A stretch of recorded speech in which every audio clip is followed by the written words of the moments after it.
Hello friends, स्वागत है आप सबों का एबीसी एकेडमी पर। तो फ्रेंड्स, आज के इस क्लास में हम लोग एनसीईआरटी प्रैक्टिस सेट जो आपका क्लास 6 से लेकर के 12 तक का है, इसका हम लोग क्लास देखने वाले हैं। आज का यह class practice set number first है।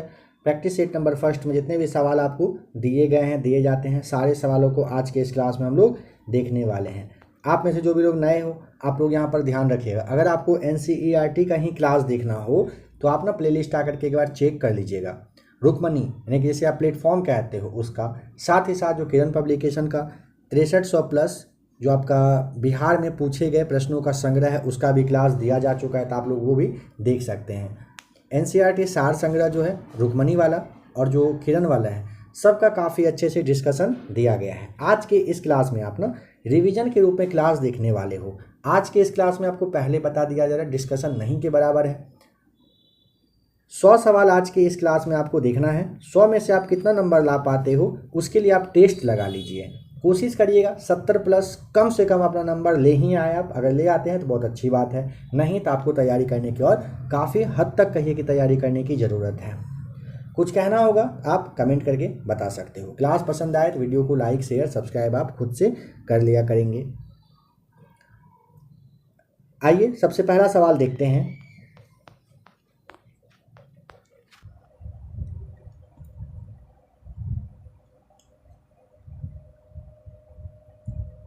कथक नृत्य भारत के किस भाग से संबंधित है?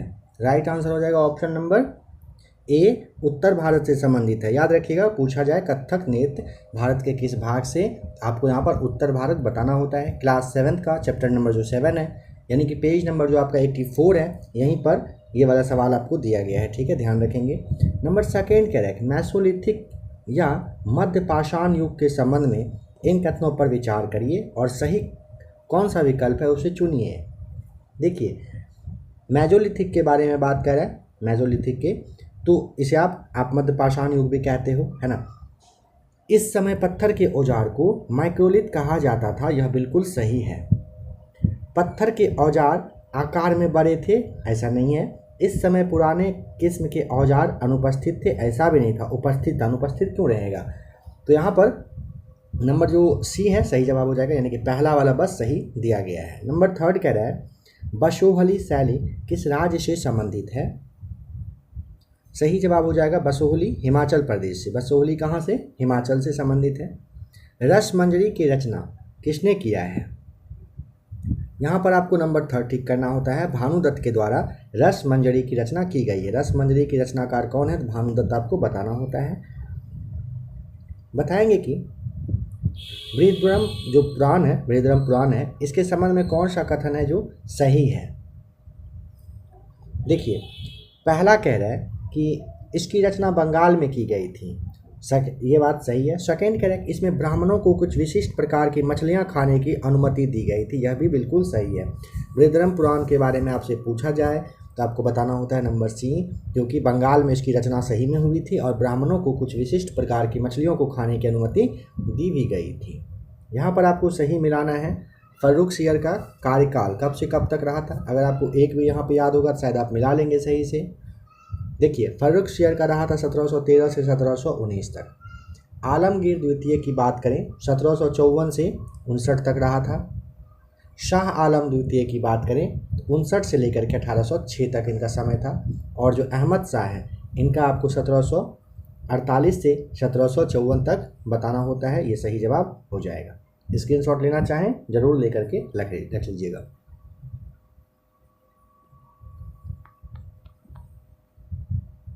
मुगल काल में सवाई राजा जय सिंह को किस क्षेत्र की सूबेदारी मिली?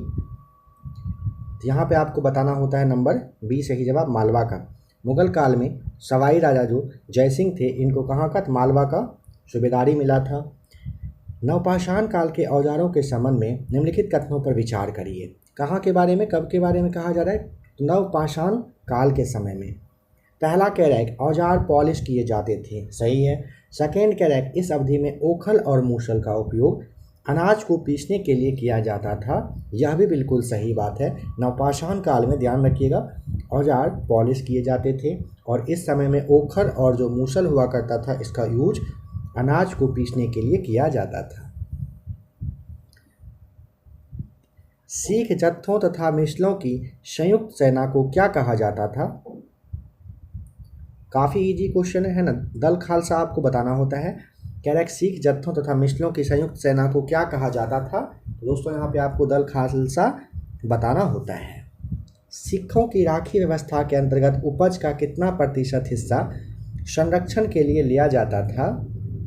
तो देखिए, सबसे पहले ये ध्यान रखिएगा, सिखों के बीच ना एक राखी व्यवस्था चलता था, ठीक है, और इसमें 20% लिया जाता था। राखी के तहत आप समझिए ना कि आपको प्रोटेक्शन मिलता था, ठीक है, आपको यानी कि सुरक्षा मिला करता था। और अगर याद रखने का यह सवाल पूछा जाए राखी क्या हुआ करता था, तो राखी आपको पता है कि बहन लोग भाई को बांधती हैं, है ना। राखी किस चीज़ के लिए? रक्षा का प्रतीक होता है, तो आप यहाँ से भी याद रख सकते हो। ऋग्वैदिक काल के दौरान प्रचलित राजनीतिक व्यवस्था के बारे में सत्य कथन का चयन करें। आइए देखते हैं, ऋग्वैदिक काल के दौरान प्रचलित राजनीतिक व्यवस्था के बारे में सत्य कथन का चयन करेंगे। कह रहा है कि राजा के पास लोगों से कर होता था, टैक्स देने की शक्ति थी। तो देखिए, ऋग्वैदिक काल में था ही नहीं। अगर आपको ध्यान हो तो महाजनपद काल आते आते में ये बात शुरू हुआ था। तो यहाँ पे ये तो ठीक सही होगा नहीं। राजा का पुत्र स्वाभाविक रूप से राजा का उत्तराधिकारी हुआ करता था, ऐसा भी नहीं है। जो सबसे सक्षम व्यक्ति हुआ करते थे ना, उनको एक तरह से कहिए कि बनाया जाता था। और राजा के पास जानते हैं कि राजधानी वगैरह नहीं था, महल वगैरह था नहीं, सेना वगैरह था नहीं, तो कर वगैरह की ज़रूरत पड़ती ही नहीं थी, है ना। तो दोनों कथन यहाँ पे गलत है, यानी कि उपरोक्त में से कोई नहीं टिक करेंगे। उत्तर वैदिक काल की सामाजिक स्थिति के बारे में निम्नलिखित कथनों पर विचार करिए। कब के बारे में कहा जा रहा है? तो उत्तर वैदिक काल में।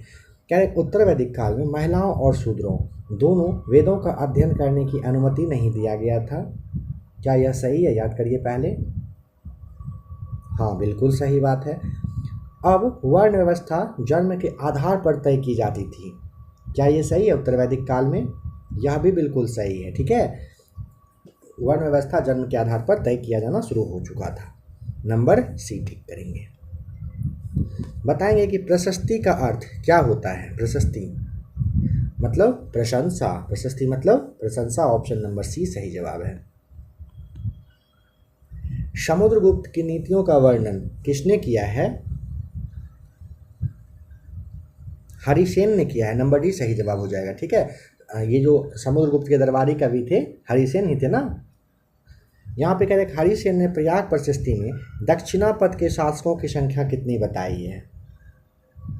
ऑप्शन नंबर आपको यहाँ पर भी बताना होता है 12, ठीक है। हरिसेन ने प्रयाग प्रशस्ति में दक्षिणापथ मतलब ये जो दक्षिण वाला एरिया था, यहाँ पे पूछा जा रहा है कितने शासकों की संख्या, आपको यहाँ पर 12 बताना होता है। विक्रम संवत की शुरुआत को किस शासक से जोड़कर देखा जाता है?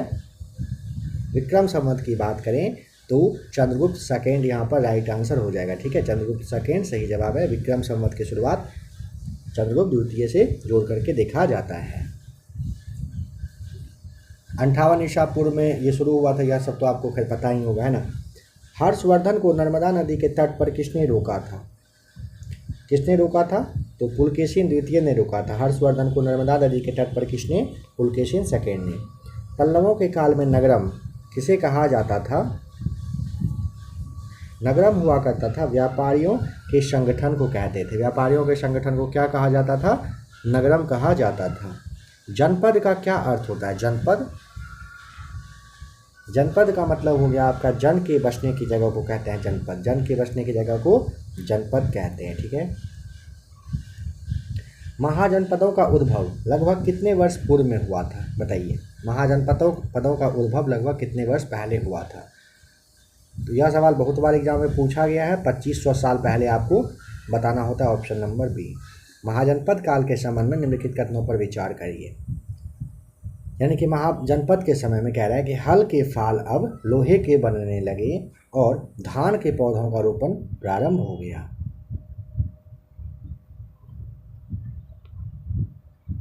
बताइए। और यहाँ पर असत्य कथन पूछा है, ये ध्यान रखिएगा। तो असत्य ऑप्शन नंबर डी, ना तो 1 ना तो 2, कोई भी असत्य नहीं है, क्योंकि हल के फाल अब लोहे के बनने लगे थे, बिल्कुल बनने लगे थे। और धान के पौधे का रोपण प्रारंभ हो गया था, बिल्कुल प्रारंभ हो गया था। दोनों कथन बिल्कुल सत्य है। नंबर 22 कह रहा है पाणिनि के संबंध में निम्नलिखित कथनों पर विचार करिए। कह रहे उन्होंने संस्कृत के लिए व्याकरण तैयार किया। क्या पाणिनि ने ऐसा किया था? याद करिए। तो यहाँ पे हो जाएगा बिल्कुल सही जवाब है, ये बिल्कुल तैयार किया था। सेकेंड, उन्होंने एक विशेष क्रम में स्वर की रचना की, परंतु व्यंजन को बाद के काल में अन्य विद्वानों द्वारा जोड़ा गया था। नहीं, ये गलत है। उन्होंने ना एक ही विशेष क्रम में स्वर और व्यंजन दोनों की व्यवस्था की थी।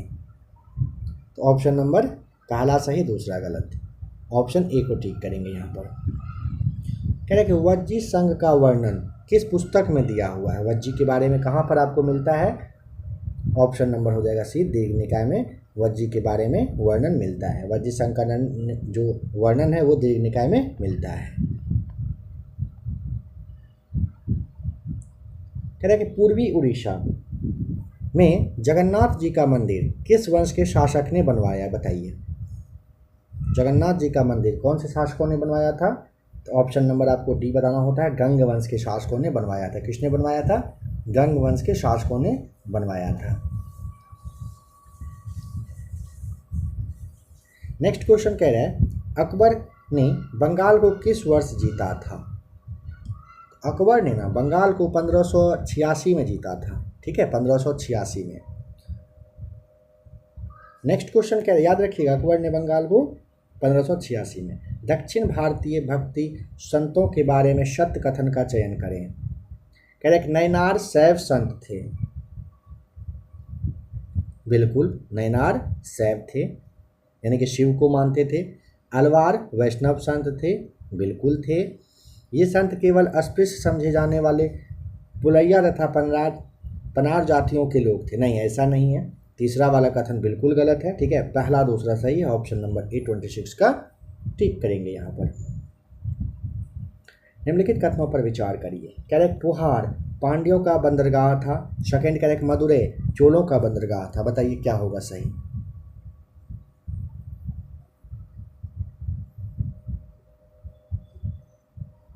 देखिए, आपको ध्यान होगा, पहले भी बताया जा चुका है। पुहार कहिए या फिर कावेरी पट्टनम कहिए, ये जो है ना पहला वाला, ये किसका था? ये चोलों का बंदरगाह था, यानी कि क्रॉस कर देंगे यहाँ पर। अब मदुरै किसका हुआ करता था? ये पांड्यों का हुआ करता था, यानी कि दोनों को उल्टा पुल्टा यहाँ पर दिया गया है। पुहार चोलों का और मदुरै पांड्यों का हुआ करता था बंदरगाह। ठीक है, दोनों कथन यहाँ पर गलत है। दार्शनिक शंकर, दो शंकर थे, अगर आपको ध्यान हो तो। अगर आपने एनसीईआरटी पढ़ा होगा तो आपको जरूर पता होगा, शंकर दो थे। कह रहे कि शंकर के बारे में कथनों पर विचार करिए। शंकर का जन्म 8वीं शताब्दी में तमिलनाडु में हुआ था। बताइए क्या सही है? तो यहाँ पर तमिलनाडु में नहीं हुआ था, केरल में हुआ था। ठीक है, बहुत ही ज़्यादा इंपॉर्टेंट क्वेश्चन है, जरूर याद रखिएगा। अद्वैतवाद के समर्थक थे? हाँ, बिल्कुल थे। उन्होंने जगत को मिथ्या या माया कहा? बिल्कुल कहा था।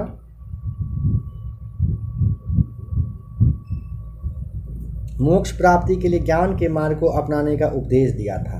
यानी कि देखिए, पहला वाला जो कथन है ना, ये वाला गलत है। ठीक है, और पहला अगर गलत है तो आप यहाँ पे अगर एलिमिनेट करना चाहेंगे तो पहला यहाँ पे दिया हुआ ए में गलत है, यहाँ गलत है और यहाँ गलत है। आंसर आपका ऑप्शन नंबर बी, दूसरा तीसरा चौथा सही है। तीनों को आप याद कर लेंगे, जरूर याद कर लेंगे। ठीक है, नंबर 29 पर आइए। जहाँ भी जरूरी लगे स्क्रीनशॉट वगैरह लेते चलिएगा। कह रहे कि वीर शैव आंदोलन किस क्षेत्र में प्रारंभ हुआ था? वीर शैव आंदोलन कहाँ पर हुआ था? तो ऑप्शन नंबर बी हो जाएगा, यह हुआ था कर्नाटक में। वीर शैव आंदोलन कहाँ पर स्टार्ट हुआ था? आपको कर्नाटक बताना होता है। महात्मा गांधी का प्रिय भजन वैष्णव जन तो तेने कहिए पीर पराई जाने रे, किसने लिखा है? काफ़ी इंपॉर्टेंट क्वेश्चन है, बहुत बार पूछा गया है। नरसिंह मेहता आपको यहाँ पर बताना होता है। नरसिंह मेहता सही जवाब है। कह रहे कि प्रारंभ में नाथ पंथ भारत के किस क्षेत्र में लोकप्रिय हुए? स्टार्टिंग में पूछ रहा है, उत्तर दीजिए इसका क्या होगा? प्रारंभ में नाथ पंथ, उत्तर देना है, मतलब आपको हिंट दिया जा रहा था उत्तरी क्षेत्र में हुआ था। ठीक है, कहाँ पर? उत्तरी क्षेत्र में नाथ पंथ सबसे पहले फेमस हो गए थे।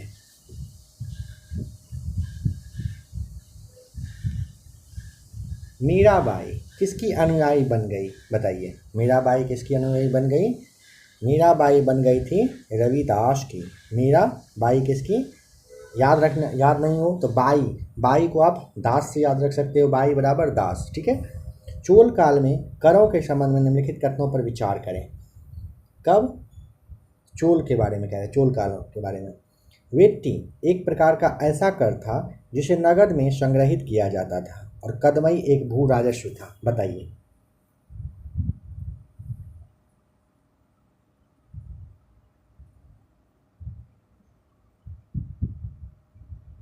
देखिए वेट्टी जो होता है ना, ये ना नगद में नहीं, मजबूरी के रूप मतलब मजदूरी के रूप में लिया जाता था, ठीक है। और कदमई जो है ये भू राजस्व था, ये वाला बिल्कुल सही है, लेकिन पहला वाला क्या है, गलत है, ठीक है।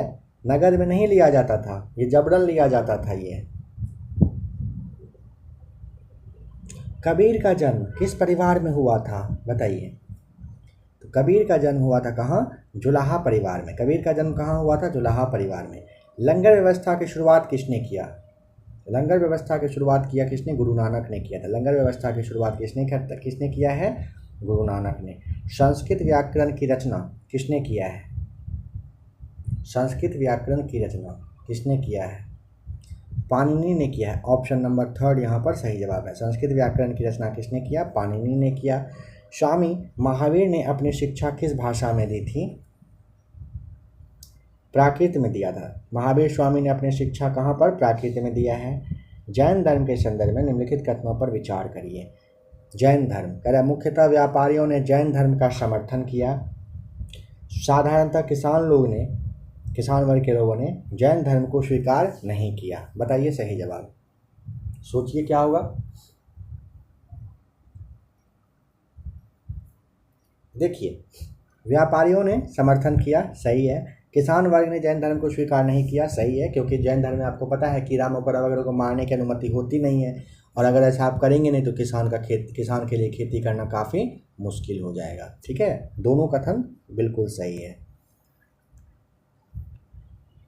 संघ में रहने वाले कह रहे कि बौद्ध भिक्षु के लिए बनाए गए नियमों का संकलन किस ग्रंथ में मिलता है? नियम की बात करेंगे तो विनय पिटक, ठीक है। अगर नियम की बात करेंगे तो विनय पिटक में मिलता है, संघ में रहने वाले बौद्ध भिक्षुओं के लिए। निम्नलिखित में से कौन सा कथन बौद्ध संघ के संदर्भ में सही नहीं है? बताइए कौन सा कथन सही नहीं है। क्लास 7 का चैप्टर नंबर 6 है आपका। देखिए पहला कह रहा है ना, संघ में पुरुषों और स्त्रियों के लिए अलग अलग व्यवस्था थी रहने के लिए, सही बात है, बिल्कुल ऐसा था। सभी व्यक्ति संघ में प्रवेश ले सकते थे, ठीक है। संघ में प्रवेश के लिए बच्चों को अपने माता पिता से अनुमति लेनी होती थी, और कह रहा है कि विवाहित स्त्रियों को संघ में प्रवेश के लिए अपने माता पिता से अनुमति की आवश्यकता होती थी। यहाँ पे आपको ठीक करना है कि यह नहीं है, ठीक है। एक स्त्री को इसके लिए अपने माता पिता नहीं, पति से यानी कि हस्बैंड से लेना होता था अनुमति, ठीक है। नंबर 4 सही जवाब है, क्योंकि यह वाला कथन सही नहीं है। कह रहा है कि महायान के संबंध में निम्नलिखित कथनों पर विचार करिए। महायान ये बौद्ध धर्म से संबंधित है, और इन्होंने बौद्ध धर्म में मूर्ति पूजा को बढ़ावा दिया। बताइए।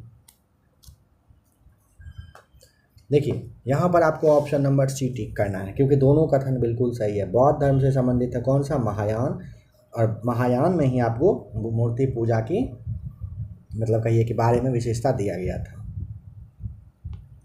बोधिसत्व के संबंध में निम्नलिखित कथनों पर विचार करें। बोधिसत्व कह रहे हैं कि वे ज्ञान के पश्चात एकांतवास में साधना करते थे। बोधिसत्व की पूजा काफ़ी लोकप्रिय थी। वे भारत के बाहर जापान, चीन एवं दक्षिण कोरिया में काफ़ी लोकप्रिय हुए।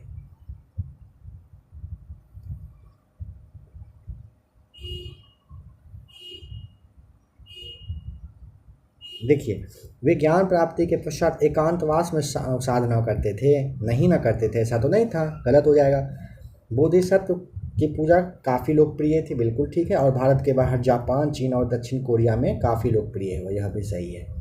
दूसरा तीसरा कथन सत्य है, तो ऑप्शन नंबर 42 का भी हम लोग टिक करेंगे। भारत की यात्रा पर आए निम्नलिखित चीनी बौद्ध तीर्थ यात्रियों का कालक्रम सही से आपको लगाना है।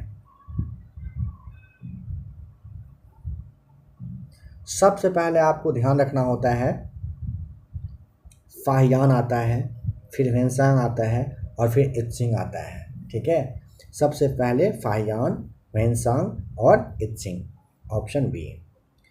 चंद्रगुप्त मौर्य के दरबार में जो पश्चिम एशिया के यूनानी राजा सेल्यूकस निकेटर का राजदूत था उसका नाम क्या था? चंद्रगुप्त मौर्य के दरबार में पश्चिम एशिया का यूनानी राजा सेल्यूकस निकेटर का राजदूत नाम था उसका Megasthenes, option number D right answer है। कौन से भारत में आए विदेशी आक्रमणकारियों का सही क्रम है? बताइए।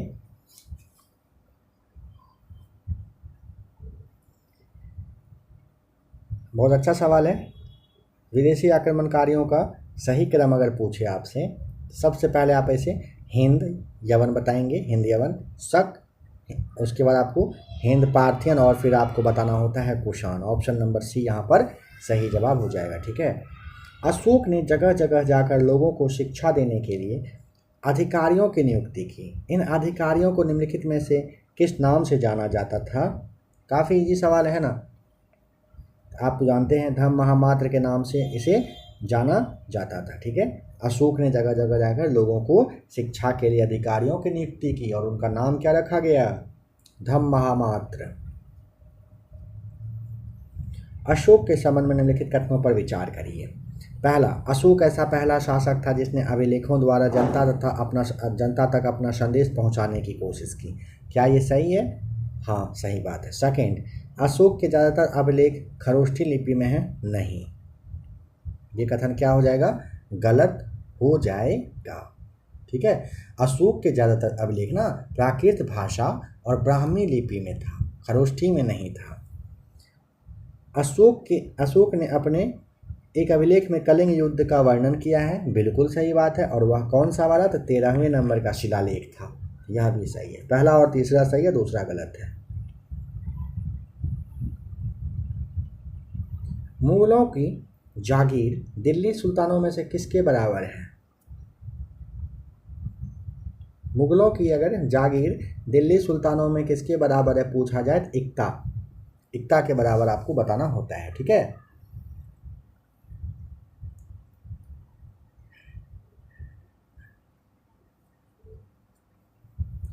करेक्ट। 14वीं शताब्दी के ग्रंथ नाम है लीला तिलकम के बारे में सत्य कथन कौन सा है? बताएं। लीला तिलकम, पहला, यह केरल के मलयालम में लिखी गई ऐसी पहली साहित्यिक पुस्तक है जो व्याकरण और काव्य से संबंधित है। बताइए। तो यहाँ पे ना आपको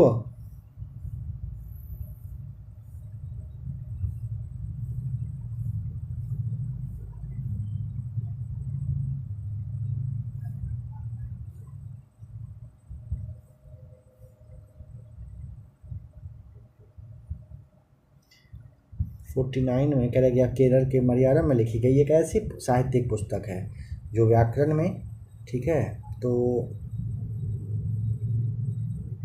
12वीं शताब्दी में वैसे ये वाला लिखा गया था। ठीक है, और संस्कृत से यह लिया गया था, केवल संस्कृत भाषा में यहाँ पे लिखा गया है।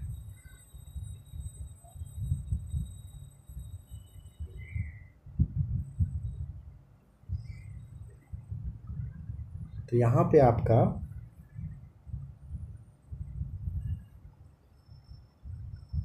देखिए, समझिएगा,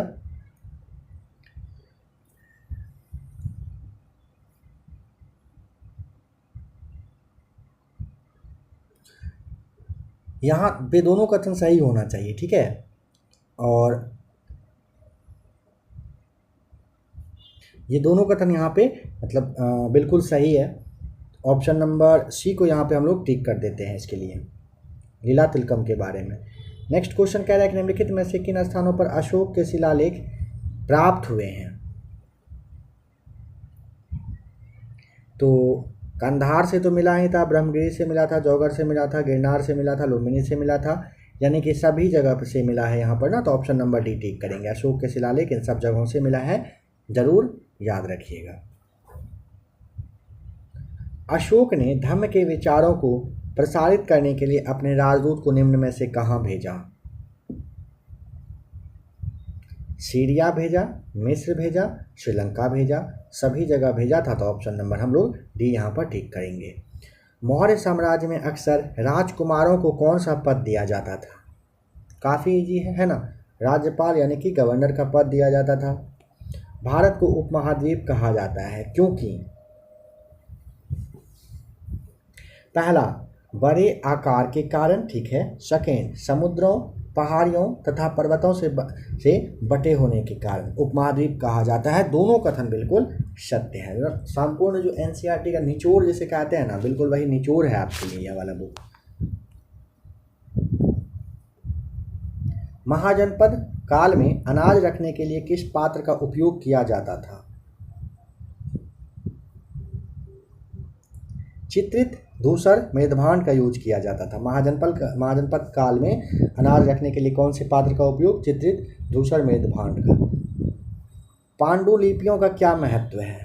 पांडुलिपि का क्या महत्व है बताइए। तो पहला कह रहा है कि प्राचीन ज्ञान विज्ञान की बातों की चर्चा है, इसमें बिल्कुल है। राजाओं के जीवन की चर्चा की प्राप्ति मिली है, बिल्कुल है। धार्मिक मान्यता और व्यवहारों की चर्चा दिया गया, यह भी है। स्तंभ लेखों के अध्ययन में इसका काम आता है, यह भी सही है। तो यहाँ पर तो सभी कथन एकदम सही दिख रहा है। तो ऑप्शन है क्या इस तरह का? हाँ बिल्कुल है। ऑप्शन नंबर आप देखिए यहाँ पर डी को टिक करेंगे, है ना। सब में काम आएगा आपका ये पांडुलिपि। निम्नलिखित में से कौन कुषाणों की दूसरी राजधानी रही है? बताइए। कुषाणों की दूसरी राजधानी रही है कौन सी? मथुरा आपको बताना है। मथुरा क्या है? कुषाणों की दूसरी राजधानी है। अरिकामेडु नामक प्राचीन पत्तन निम्नलिखित में से कहाँ स्थित है? अरिकामेडु कहाँ है? पुदुचेरी में है, ठीक है। अरिकामेडु कहाँ है? तो पुदुचेरी में आपको बताना होता है। कह रहा है कि जातक कथाओं का संकलन निम्नलिखित में से किसके द्वारा किया गया था? जातक कथा, जातक बौद्ध अनुयायियों के द्वारा किया गया था। ऑप्शन नंबर ए बिल्कुल राइट आंसर है। जातक कथाओं का संकलन किसके द्वारा? तो बौद्ध अनुयायियों के द्वारा किया गया था, जातक। दक्षिण भारत तमिल क्षेत्र में बड़ी भूस्वामियों को क्या कहा जाता था? ग्राम भोजक, अधिमई, उनवार या फिर वेल्लला?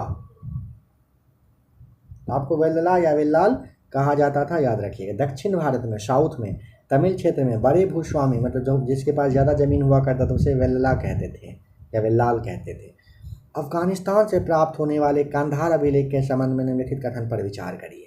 अभिलेख पर अशोक शासक का आदेश उत्कीर्ण करवाया गया है और इसे ब्राह्मी भाषा में लिखा गया है।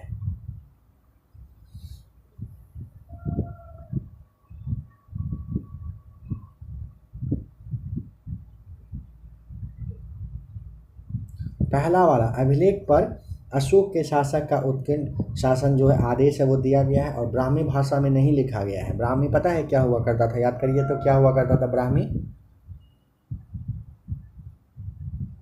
अगर हम कुछ लिखते हैं ना तो हम किसी लिपि का प्रयोग क्या करते हैं? लिपि अक्षर कहिए या फिर संकेत से बनता है, और जब हम कुछ बोलते हैं या फिर पढ़ते हैं तब हम लोग एक भाषा का यूज करते हैं, ठीक है।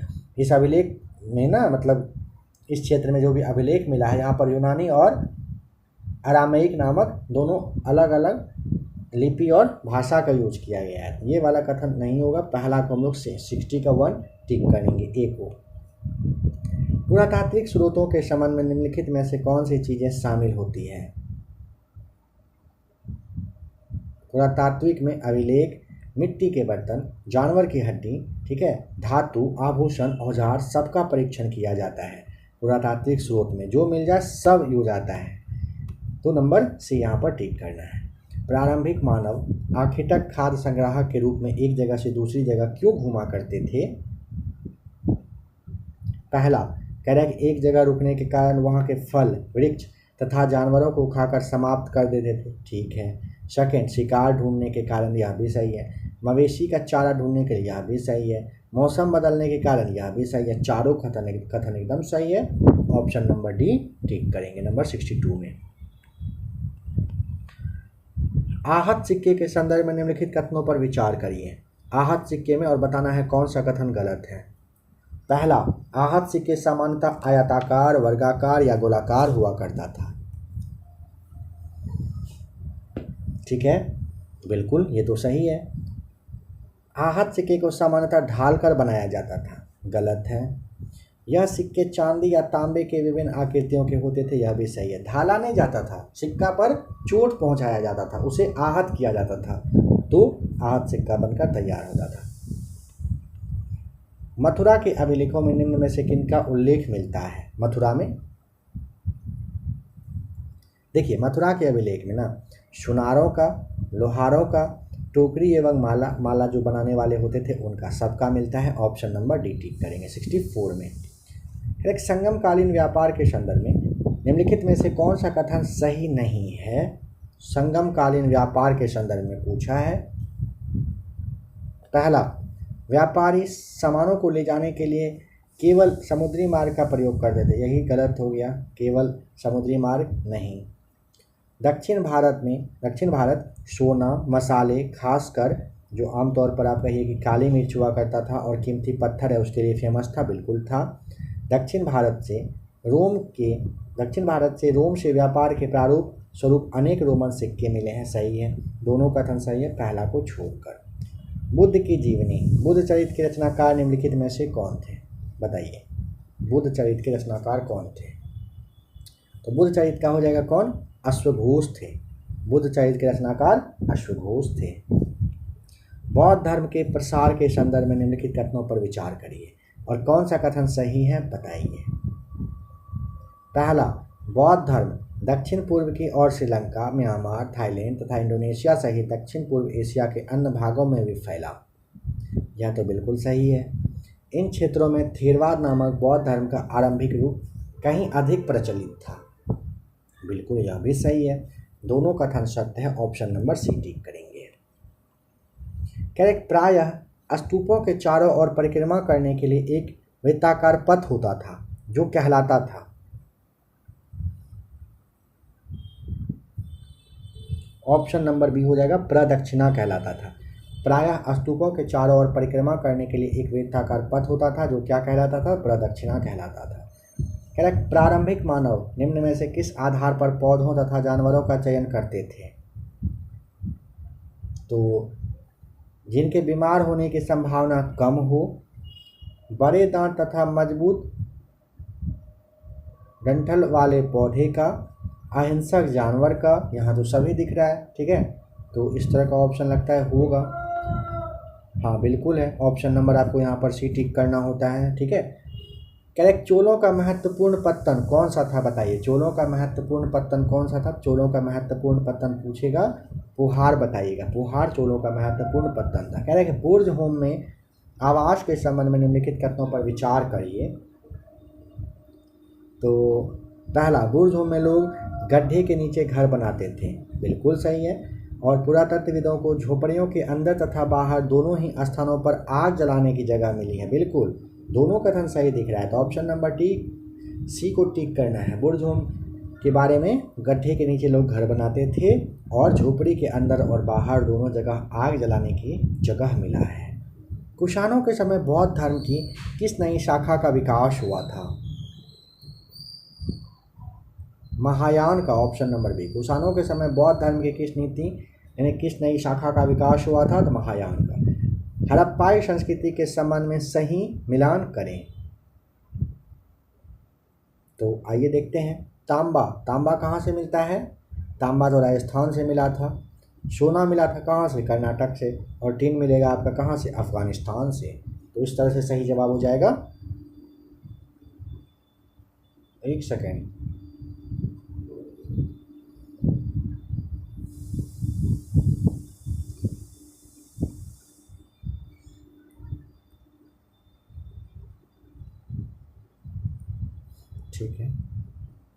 ठीक है यही ठीक किए थे ना, पता नहीं। देखिए ऑप्शन नंबर बी हो जाएगा सही जवाब, यहाँ पर याद रखिएगा इसे।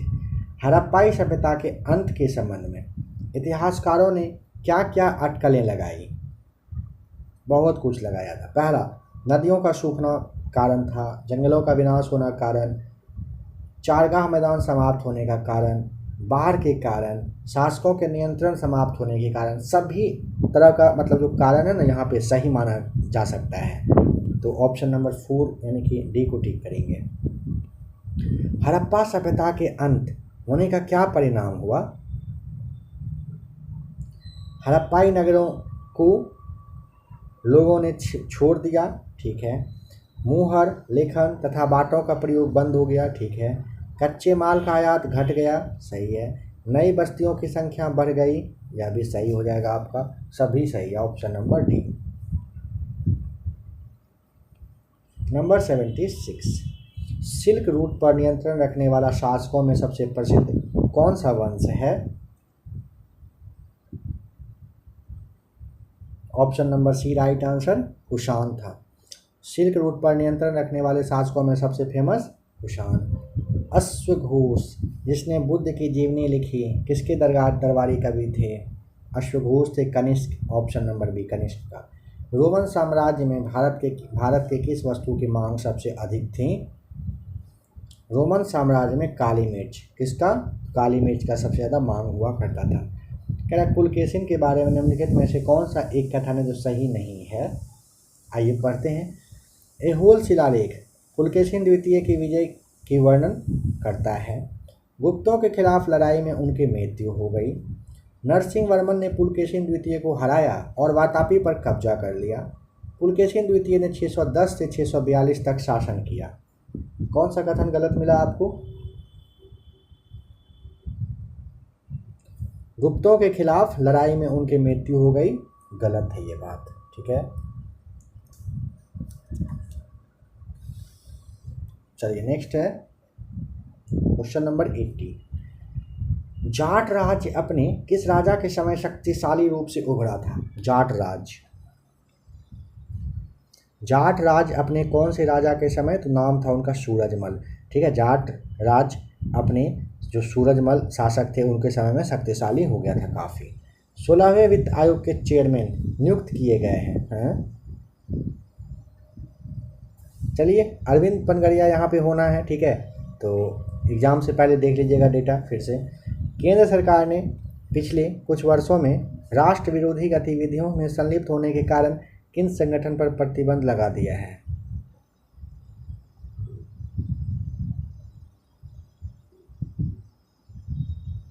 यहाँ पे आप समझ पा रहे हैं क्या दिया हुआ है, क्यों दिया हुआ है?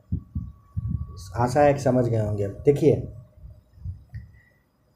तहरीक ए हुर्रियत, जमात ए इस्लामी, जम्मू कश्मीर लिबरेशन फ्रंट और जम्मू कश्मीर डेमोक्रेटिक फ्रंट, इन सब पे लगा दिया है। कह रहे कि हाल ही में MS स्वामीनाथन पुरस्कार से सम्मानित किया गया है। किसे? MS स्वामीनाथन अगर पूछा जाए, BR कंबोज को मिला है। संयुक्त सैन्य अभ्यास डेजर्ट साइक्लोन भारत और किस देश के बीच आयोजित किया जाता है? भारत और संयुक्त अरब अमीरात के बीच किया जाता है। ऑप्शन नंबर सी सही जवाब है। भारत कितने वर्षों के लिए संयुक्त राष्ट्र सांख्यिकी आयोग के सदस्य के रूप में अपना कार्यकाल शुरू किया है? ऑप्शन नंबर हो जाएगा आपका यहाँ पर 4 वर्ष के लिए, बी राइट आंसर है। भारतीय नौसेना स्टाफ के उप प्रमुख के रूप में किसे नियुक्त किया गया है? दिनेश के त्रिपाठी को, ऑप्शन नंबर बी यहाँ पर सही जवाब है। भारतीय राष्ट्रीय महासागर सूचना केंद्र के संदर्भ में निम्नलिखित कथनों पर विचार करिए और कौन सा कथन सही है बताइए। पहला, यह पर्यावरण, वन और जलवायु परिवर्तन मंत्रालय के तहत एक स्वायत्त संगठन है, सही है, एकदम सही है। INCOINS मतलब यही आपका जो भारतीय राष्ट्रीय महासागर सूचना सेवा केंद्र है। भारत में सुनामी के संबंध में भविष्यवाणी और प्रारंभिक चेतावनी के लिए नोडल एजेंसी है और इसकी स्थापना 1999 में हुई थी तथा इसका मुख्यालय नई दिल्ली में स्थित है। यह दोनों कथन क्या है? गलत हो जाएगा आपका, ठीक है।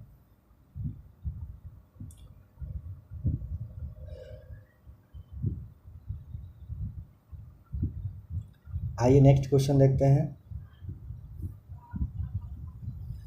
कह रहा है कि एक्सरे पोलारीमीटर सैटेलाइट के संबंध में निम्नलिखित कथनों पर विचार करिए। एक्सपोसेट द्वारा नासा द्वारा लॉन्च किया गया दुनिया का दूसरा उपग्रह आधारित मिशन है जो एक्सरे पोलारीमेट्री माप के लिए समर्पित है। ये कथन तो गलत हो जाएगा। सेकेंड कह रहा है कि ये मिशन 5 साल की अवधि के लिए पृथ्वी की निचली कक्षा में संचालित होगा। यह वाला कथन बिल्कुल सही है। निम्न पर कह रहा है कि विचार करिए और बताइएगा कि उपयुक्त में से कितने क्षेत्र क्षेत्रीय व्यापक आर्थिक भागीदारी समझौते में शामिल हैं। वस्तुओं और सेवाओं में व्यापार, निवेश, बौद्धिक संपदा अधिकार, ई कॉमर्स। तो यहाँ पर सभी चारों हो जाएगा। ऑप्शन नंबर डी यहाँ पर टिक करना होगा। भारत और म्यांमार के बीच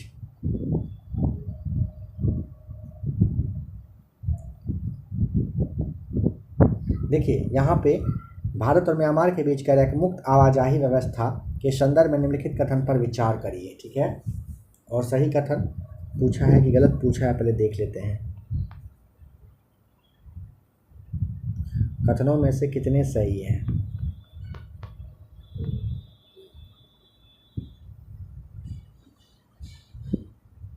इसे रहने दीजिए नंबर 90 को, 91 भी रहने दीजिए। चलिए 92 देखिए। कह रहे निम्नलिखित में से कौन सा अंतर्राष्ट्रीय संगठन वैश्विक परमाणु आदेश का अनुपालन सुनिश्चित करने के लिए परमाणु गतिविधियों की निगरानी और विनियमन में महत्वपूर्ण भूमिका निभाता है? वह होता है अंतर्राष्ट्रीय परमाणु ऊर्जा एजेंसी। ऑप्शन नंबर ए सही जवाब। 95 देख लीजिए। हाल ही में किस राज्य में हर जिले में ड्रोन पुलिस यूनिट की स्थापना होगी? मोस्ट यूवीआई क्वेश्चन है, इसलिए आपको बता दिया जा रहा है। क्या हो जाएगा? बिहार में। Option number C. ठीक है। नेपाल में आयोजित Indo Nepal international tennis ball championship में किसने खिताब पर कब्जा जमा लिया? वह बिहार है, सही जवाब। मिशन इन्वेस्टिगेशन 75 यानी कि 75 किस राज्य द्वारा लॉन्च किया गया जिसका उद्देश्य 75 दिनों में सभी एफआईआर की पूरी मतलब जांच जो है वो पूरी कर लेना है? यहाँ भी आपको ठीक करना है, बिहार ने किया है। सड़क हादसों में 2022 में बिहार का स्थान रहा कौन सा? सड़क हादसा में 13वां स्थान रहा। केंद्र सरकार ने पृथ्वी विज्ञान योजना के लिए कितने करोड़ रुपए आवंटित किए हैं? ऑप्शन नंबर हो जाएगा बी सही जवाब, 4797 करोड़। लास्ट क्वेश्चन है कि भारत का पहला पनडुब्बी पर्यटन किस राज्य में शुरू किया जाएगा? ऑप्शन नंबर सी आपको यहाँ पर टिक करना होता है, गुजरात में किया जाएगा। चैप्टर नंबर फर्स्ट होता है यहाँ पे ख़त्म। ठीक है, अब आगे जो है चैप्टर नंबर जो सेकेंड है, ठीक है, NCERT practice sheet number second है, उसे देखना है। आशा करता हूँ कि आज का यह क्लास आपको पसंद आया होगा। आप में से जो भी लोग पीडीएफ चाहते हैं, यानी कि जो आपका ऐसे समझिए जो पेड ग्रुप में जोड़ना चाहते हैं, चाहे वो एनसीईआरटी सार संग्रह हो जो कि प्लेटफॉर्म यानी कि रुक्मणी का था, या फिर एडुटेरिया का जिसका अभी आप क्लास देखें, अगर आपको इसका पेड ग्रुप में जोड़ना हो आप इस नंबर को नोट कर लेंगे। ठीक है, अगर आप वो पेड ग्रुप में जोड़ना हो तो आप इस नंबर को नोट कर लीजिए और व्हाट्सएप पे आप मैसेज कर लीजिएगा। ठीक है, पेन चल नहीं रहा है, राइटिंग थोड़ा गंदा हो रहा है। 9576843550 इस नंबर पे आपको व्हाट्सएप पे मैसेज करना है। ठीक है, क्लास पसंद आए वीडियो को लाइक शेयर सब्सक्राइब आप खुद से ज़रूर कर दीजिएगा। आशा करेंगे कि आप ये काम ज़रूर कर देंगे। और भी अगर क्लास देखना हो तो आप थंबनेल आपको यहाँ पे शो करेगा, उसे टच करिएगा, देखिएगा। और एनसीईआरटी वगैरह क्लास देखना हो तो आप प्लेलिस्ट आकर के ज़रूर चेक कर लीजिएगा।